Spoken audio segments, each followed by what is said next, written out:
सुप्रभात आप सभी को। एक नई सुबह के साथ आज हम लोग हरिहर काका पाठ का 5वां और अंतिम भाग पढ़ेंगे। मैं आपको 4 भाग पहले ही पढ़ा चुका हूँ और 4 भागों में हम लोगों ने बहुत कुछ जाना और इस पाठ के बारे में समझा है, जैसे कि ठाकुर बारी के बारे में, हरिहर काका के गांव के बारे में, उनके परिवार के बारे में, तथा हम लोगों ने पिछले भाग में यह जाना कि किस तरह से हरिहर काका से उनकी ज़मीन लेने के लिए महंत उन्हें बहलाता फुसलाता है तथा उनसे अपने नाम ज़मीन करने के लिए कहता है। इस पर वो तैयार नहीं होते तो ज़बरदस्ती उन्हें पकड़ करके ले जाता है, उनका अपहरण कर लेता है और उनके साथ मारपीट भी करता है। इस बात का पता उनके भाइयों को चलता है तो वे लोग पुलिस लेकर के वहाँ पहुँचते हैं और उनको छुड़ा ले आते हैं। किंतु कुछ दिन घर पर रखने के बाद उनके भाई भी उन पर वही दबाव डालना शुरू करते हैं और अंततः एक दिन उनके भाइयों का वैसा ही चेहरा सामने आता है जैसा मंदिर के महंत और पुजारी का। वे लोग भी ज़बरदस्ती हरिहर काका से ज़मीन अपने नाम करवाने का प्रयास करते हैं, जिस पर हरिहर काका तैयार नहीं होते हैं और घर वालों अर्थात उनके भाइयों और उनके बीच तीखी बहस प्रारंभ हो जाती है। आज के इस अंतिम भाग में हम लोग जानेंगे कि क्या हरिहर काका के भाई उनसे ज़मीन लिखवा लेते हैं और यदि नहीं तो हरिहर काका कैसे अपनी जान बचाते हैं। तो आइए पाठ पढ़कर ही जानने का प्रयास करते हैं। आइए पाठ प्रारंभ करते हैं।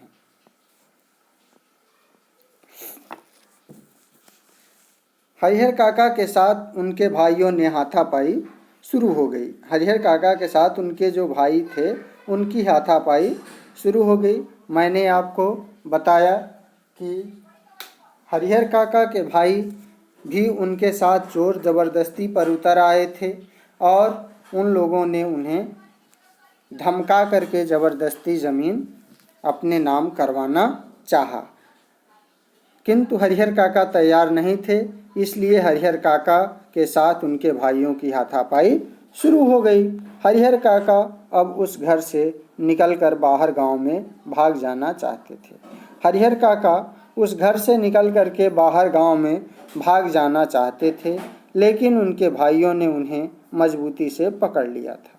लेकिन उनके जो भाई थे उन लोगों ने उन्हें मजबूती के साथ पकड़ रखा था, जिससे वे भाग नहीं पा रहे थे। प्रतिकार करने में अब वे प्रहार भी करने लगे थे।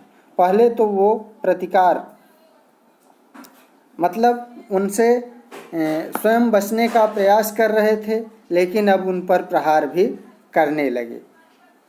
अकेले हरिहर कई लोगों से जूझ सकने में असमर्थ थे। अकेले हरिहर काका भला क्या करते, क्योंकि उनके भाई तो ढेर सारे लोग थे, 3 भाई थे, उनके लड़के और अन्य लोग भी थे। तो इसलिए अब वे कई लोगों से लड़ने में असमर्थ थे। फलस्वरूप उन्होंने अपनी रक्षा के लिए खूब जोर जोर से चिल्लाना शुरू कर दिया। इसलिए उनके दिमाग में एक उपाय आया कि यदि वे जोर जोर से चिल्लाएंगे तो आसपास के लोग आ जाएंगे, जिससे शायद उनकी जान बच जाए। अब भाइयों को चेत आया कि मुँह तो उन्हें पहले ही बंद कर देना चाहिए था। जब उन्होंने हरिहर काका के चिल्लाने की आवाज़ सुनी तब भाइयों को चेत आया, मतलब उनको ध्यान आया कि इनका मुंह तो हम लोगों ने बंद नहीं किया, इससे तो पूरे गांव वालों को ये बुला लेंगे। तो फिर उन लोगों ने तत्क्षण उन्हें पटक कर उनके मुंह में कपड़ा ठूस दिया। फिर क्या था कि उन लोगों ने उन्हें ज़मीन पर पटक दिया और फिर उनके मुंह में कपड़ा डाल दिया, ठूस दिया। ठूसना मतलब भर देना, मुंह में डाल देना।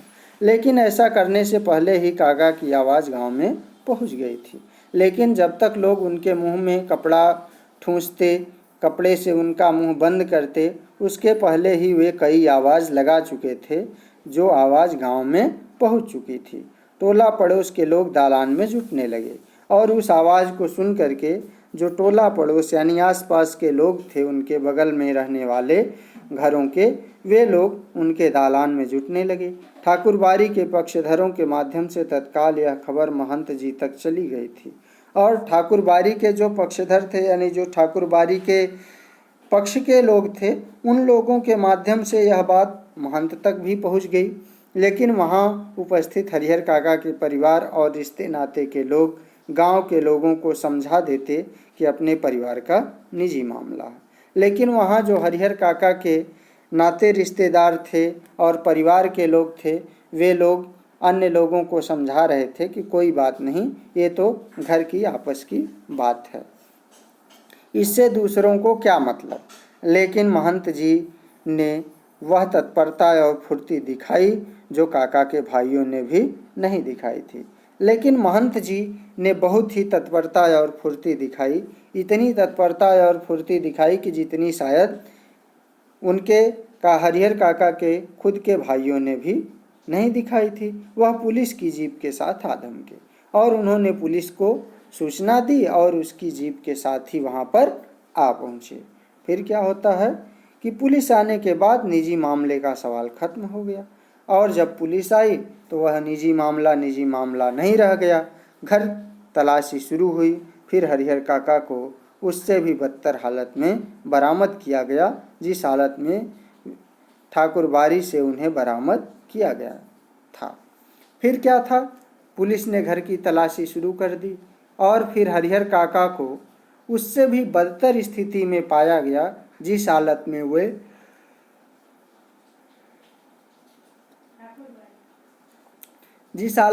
ठाकुरबाड़ी में मिले थे। उसके बाद क्या होता है कि बंधन मुक्त होने और पुलिस की सुरक्षा पाने के बाद उन्होंने बताया कि उनके भाइयों ने उनके साथ बहुत जुल्म और अत्याचार किया है।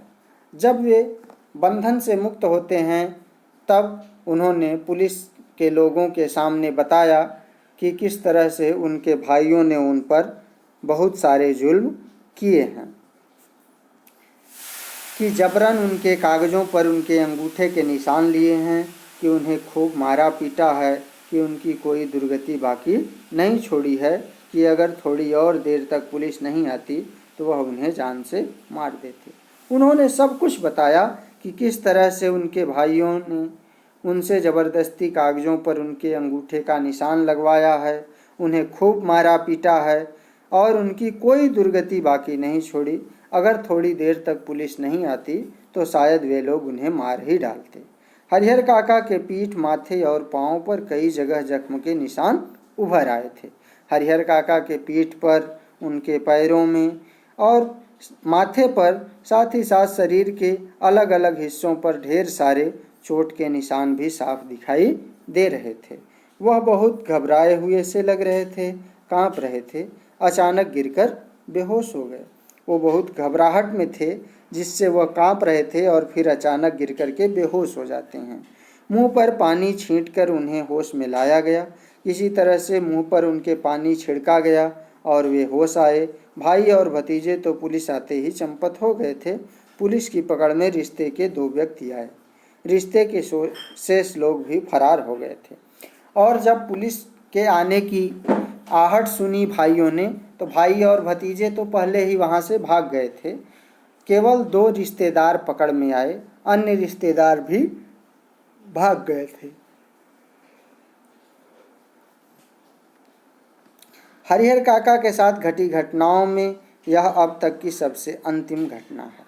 लेखक कहते हैं कि हरिहर काका के साथ जो घटनाएं घटी, ये सबसे अंतिम और लेटेस्ट घटना है, हाल की ही घटना है। इस घटना के बाद काका अपने परिवार से एकदम अलग रहने लगे और इस घटना के बाद हरिहर काका अपने परिवार से भी अलग रहने लगे।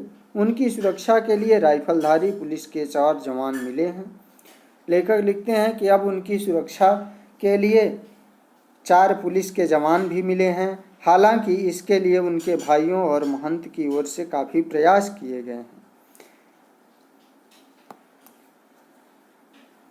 लेखक कहते हैं कि हालांकि ये जो 4 राइफलधारी पुलिस के जवान मिले हैं, इसके लिए कहीं न कहीं उनके भाइयों और महंत का योगदान है, क्योंकि अगर वे लोग ऐसा नहीं करते तो शायद उन्हें यह पुलिस के जवान भी न मिलते। असल में भाइयों को चिंता थी कि हरिहर अकेले रहने लगेंगे, तब ठाकुरबाड़ी के महंत अपने लोगों के साथ आकर पुनः उन्हें ले भागेंगे। दरअसल हरिहर काका के भाइयों की यह चिंता थी कि अगर वे अलग रहने लगेंगे तो ठाकुरबाड़ी के महंत और उनके लोग आकर के उन्हें फिर ले जाएंगे। इसीलिए हरिहर काका को, और यही चिंता महंत को भी थी, और जो चिंता उनके भाइयों को थी वही चिंता महंत को भी थी कि अगर हरिहर अकेला रहेंगे तो असुरक्षित पा करके उनके भाई पुनः उन्हें धर दबोचेंगे। इसलिए दोनों लोगों ने यह पुलिस के साथ रिक्वेस्ट किया, पुलिस से निवेदन किया कि आप लोग इनकी सुरक्षा करिए।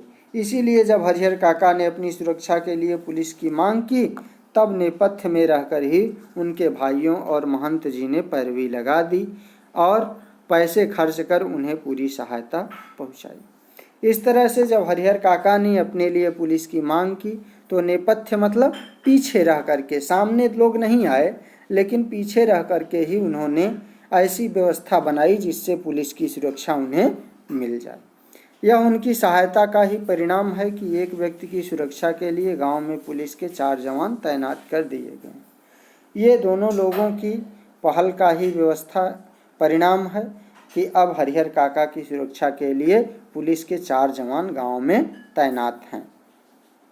जहां तक मैं समझता हूं, फिलहाल हरिहर काका पुलिस की सुरक्षा में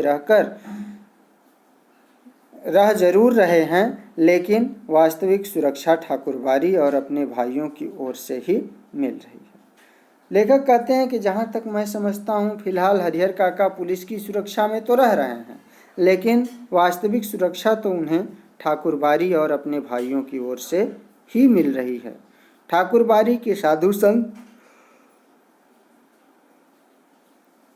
और काका के भाई इस बात के प्रति पूरी तरह सतर्क हैं कि उनमें से कोई या गांव का कोई अन्य हरिहर काका के साथ जोर जबरदस्ती न करने पाए। अब हरिहर काका के प्रति उनके भाई और ठाकुरबाड़ी के महंत दोनों सजग हैं। उन दोनों लोगों को यह शंका है कि कहीं अकेला और एकांत में उन्हें पा करके कोई उनके साथ जबरदस्ती न करे। साथ ही अपना सद्भाव और मधुर व्यवहार प्रकट कर पुनः उनका ध्यान अपनी ओर खींच लेने के लिए दोनों दल प्रयत्नशील हैं।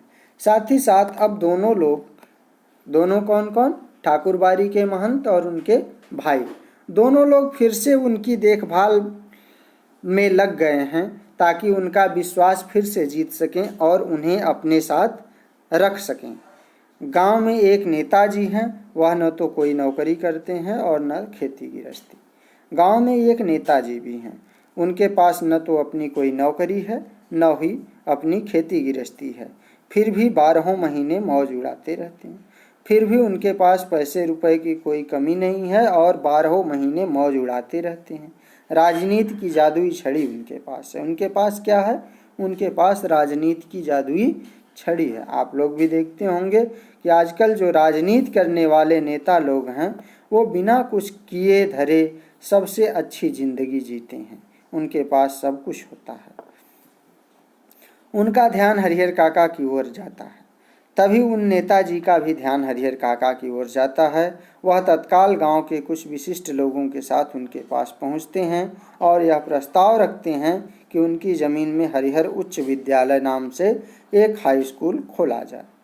वे भी हरिहर काका के पास अपने गांव के कुछ विशिष्ट लोगों को लेकर के पहुंचते हैं और प्रस्ताव रखते हैं कि क्यों न उनकी जो 15 बीघे ज़मीन है हरिहर काका की, उसमें हरिहर उच्च विद्यालय नाम से एक हाई स्कूल तक का स्कूल खोल दिया जाए। इससे उनका नाम अमर हो जाएगा, उनकी ज़मीन का सही उपयोग होगा और गांव के विकास के लिए एक स्कूल भी मिल जाएगा। लेकिन हरिहर काका के ऊपर तो अब कोई भी दूसरा रंग चढ़ने वाला नहीं था। नेताजी भी निराश होकर लौट आते हैं।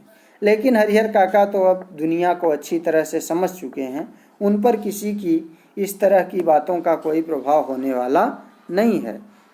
इस प्रकार वे नेताजी को भी ना बोलते हैं और नेताजी वापस लौट आते हैं। फिर क्या होता है कि इन दिनों गांव की चर्चाओं के केंद्र में हरिहर काका, आंगन, खेत, खलिहान, अलाव, बगीचे, बरगद, हर जगह उनकी ही चर्चा है।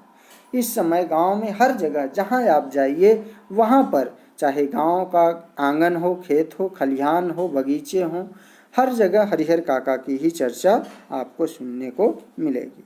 उनकी घटना की इस विचारणीय और चर्चनीय कोई दूसरी घटना नहीं है। उनकी घटना की तरह इस समय गांव में कोई भी विचारणीय मतलब विचार करने योग्य, और चर्चनीय मतलब जिस पर चर्चा की जा सके, यानी चर्चा करने योग्य, डिस्कशन योग्य कोई दूसरी घटना नहीं है। गांव में आए दिन छोटी बड़ी घटनाएं घटती रहती हैं, लेकिन काका के प्रसंग के सामने उनका कोई अस्तित्व नहीं। हालांकि गांव है तो गांव में कोई न कोई घटना हर दिन घटती रहती है, लेकिन कोई भी घटना उस काका की घटना से बड़ी नहीं है। गांव में जहाँ कहीं और जिन लोगों के बीच हरिहर काका की चर्चा छिड़ती है तो कोई फिर उसका अंत नहीं होता। यानी जब कभी गांव के लोगों के बीच हरिहर काका की चर्चा छिड़ती है तो उसका कोई अंत नहीं होता। लोग तरह तरह की संभावनाएं व्यक्त करते हैं। लोग तरह तरह की संभावनाएं व्यक्त करते हैं। क्या क्या संभावनाएं व्यक्त करते हैं, देखिए उनकी बातों से ही जानते हैं कि राम जाने क्या होगा। कोई कहता है कि राम जाने क्या होगा। दोनों ओर के लोगों ने अंगूठे के निशान ले लिए हैं, लेकिन हरिहर ने अपना बयान दर्ज कराया है कि वे दोनों लोगों में से किसी को अपनी जमीन का उत्तराधिकारी नहीं मानते।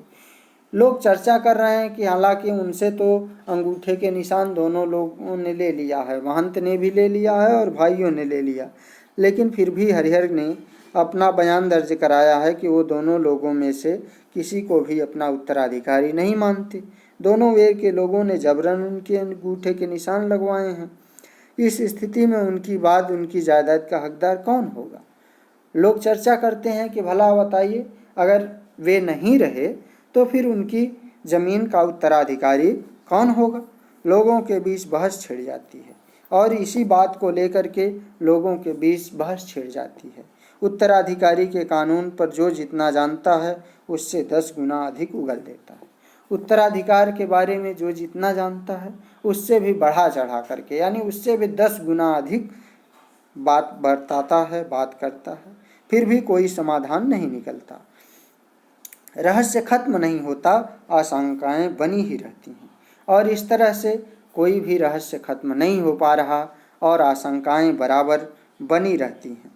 लेकिन लोग आशंकाओं को नज़रअंदाज कर अपनी पक्षधरता शुरू कर देते हैं कि उत्तराधिकारी ठाकुर बारी को मिलता तो ठीक रहता, जबकि उस उत्तराधिकार के नियम को भी अलग रख करके लोग अपना तर्क देते थे कि अगर उत्तराधिकार ठाकुर बारी को मिलता तो ठीक रहता। वहीं दूसरे पक्ष के लोग कहते कि नहीं, अगर उत्तराधिकार हरिहर काका के भाइयों को मिलता तो ज़्यादा अच्छा होता।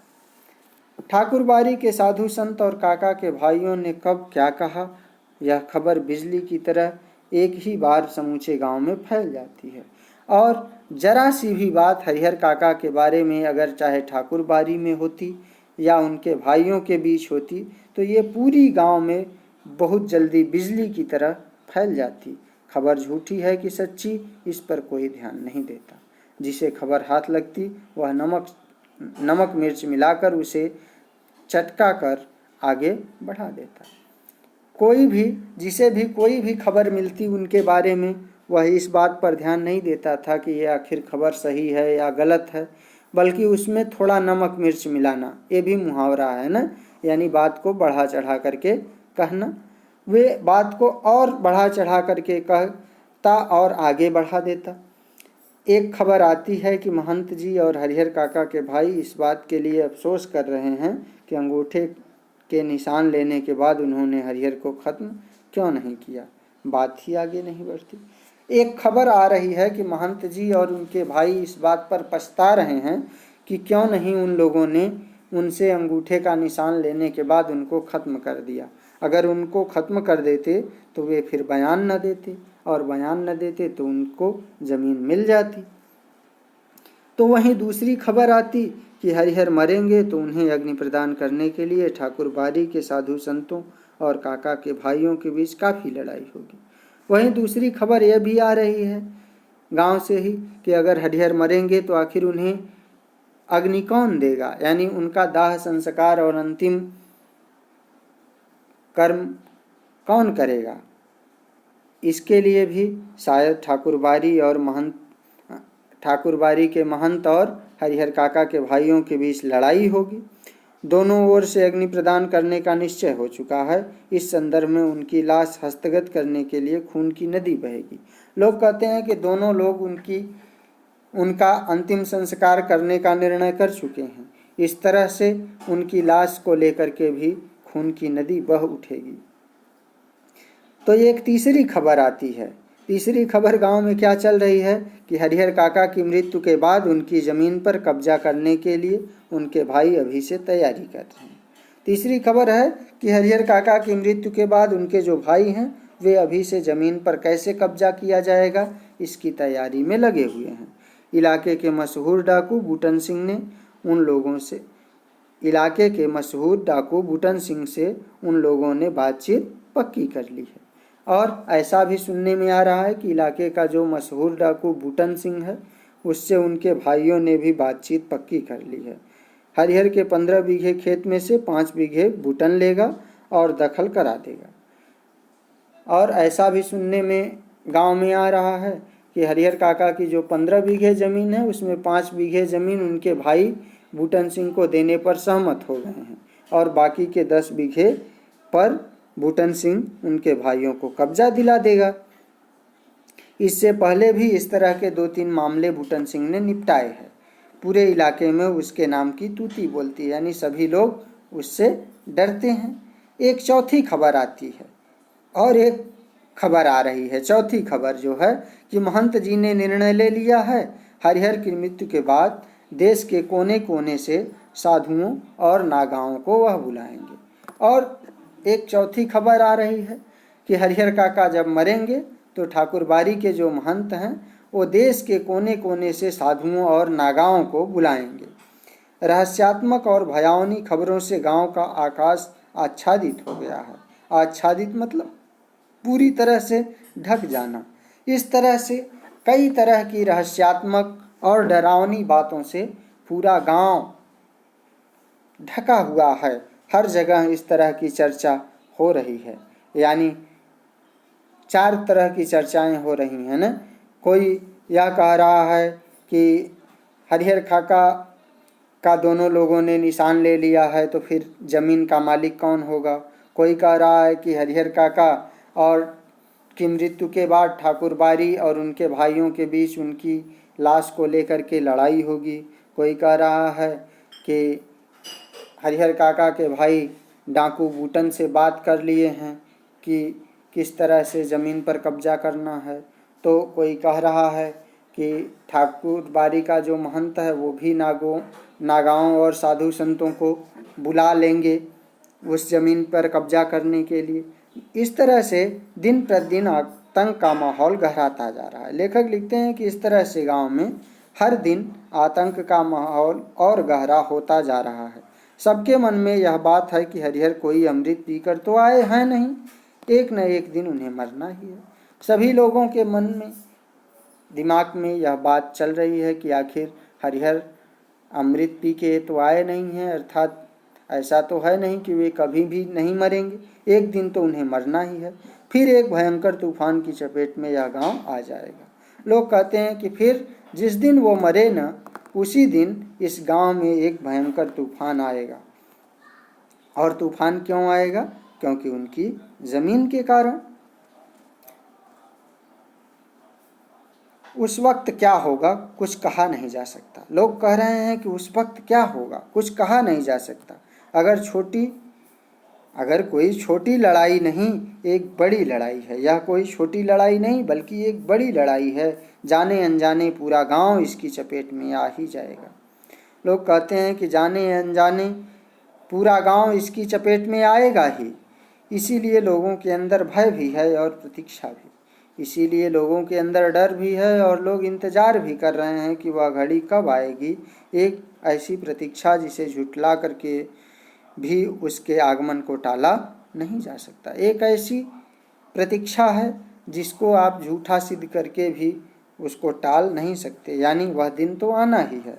और हरिहर काका या तो बिल्कुल मौन हो अपनी जिंदगी के शेष दिन काट रहे हैं, और हरिहर काका की इधर क्या स्थिति है, वो बिल्कुल शांत हो गए हैं, चुप हो गए हैं और अपनी जिंदगी के बाकी बचे हुए दिनों को बिता रहे हैं। एक नौकर उन्होंने रख लिया है, वहीं उन्हें बनाता खिलाता है। एक नौकर उन्होंने रखा हुआ है जो उन्हें बनाता खिलाता है। उनके हिस्से की ज़मीन में जितनी फसल होती है उससे अगर वह चाहते तो मौज की ज़िंदगी बिता सकते थे, लेकिन वह तो गूंगेपन का शिकार हो गए हैं। उनके ज़मीन में जितनी फसल होती है, जितना अनाज होता है, उससे वो चाहते तो अपनी ज़िंदगी बड़े मौज से काट सकते थे, लेकिन अब तो वे गूंगेपन का शिकार हो चुके हैं, यानी अब वो कुछ बोलते भी नहीं हैं। कोई बात कहो, कुछ पूछो, कोई जवाब नहीं। उनसे अब कुछ आप बात कहो, कुछ भी पूछो, कोई जवाब नहीं देते। खुली आंखों से बराबर आकाश को निहारा करते हैं, और अब वे अपनी खुली आंखों से हमेशा आकाश को ही देखा करते हैं। सारे गांव के लोग उनके बारे में बहुत कुछ कहते सुनते हैं, लेकिन उनके पास अब कहने के लिए कोई बात नहीं है। लेखक लिखते हैं कि सारे गांव के लोग उनके बारे में बहुत सी बातें करते हैं, उनके बारे में बहुत कुछ कहते सुनते हैं, लेकिन अब खुद हरिहर काका के पास कुछ भी कहने के लिए बाकी नहीं रही है। और इधर क्या है कि पुलिस के जवान हरिहर काका के खर्चे पर ही खूब मौज मस्ती से रह रहे हैं, और हरिहर काका की जो ज़मीन की पैदावार है, उनका जो खर्चा है पुलिस का, वो भी हरिहर काका ही उठा रहे हैं। यानी हरिहर काका के खर्चे पर ही पुलिस के जवान भी खूब मौज मस्ती कर रहे हैं। जिसका धन वह रहे उपास, खाने वाले करें बिलास।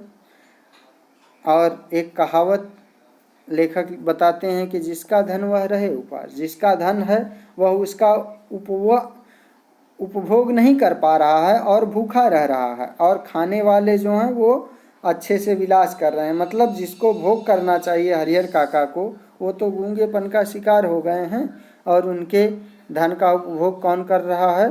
पुलिस वाले कर रहे हैं। अब तक जो नहीं खाया था, दोनों जून उसका भोग लगा रहे हैं। पुलिस वाले भी अब तक जो नहीं खाते थे, वैसी वैसी चीज़ें दोनों टाइम अच्छी अच्छी चीज़ें खा रहे हैं। इस तरह से यह आज 5वां और अंतिम भाग समाप्त हुआ। उम्मीद है कि यह कहानी आपको अच्छी लगी होगी और आपने इससे बहुत कुछ सीखा भी होगा। अंत में इस कहानी से हमें यही सीख लेनी चाहिए, और सीख मिलती भी है कि इस संसार में जब तक अपने पास धन दौलत है, सभी उसकी आदर और सत्कार करते हैं, और एक दिन यही धन दौलत ही सबसे बड़ा उसका दुश्मन भी हो जाता है, जैसे हरिहर काका का हो गया। और इस दुनिया में चाहे वो भाई हों या पुजारी या महंत, सभी लोग स्वार्थ के वशीभूत हैं, स्वार्थी हैं। उन्हें अपना ही लाभ नज़र आता है, और इस लाभ के लिए वो किसी हद तक जा सकते हैं, यहाँ तक कि वो किसी की जान लेने पर भी आमादा हो जाते हैं। तो आज के लिए बस इतना ही। धन्यवाद।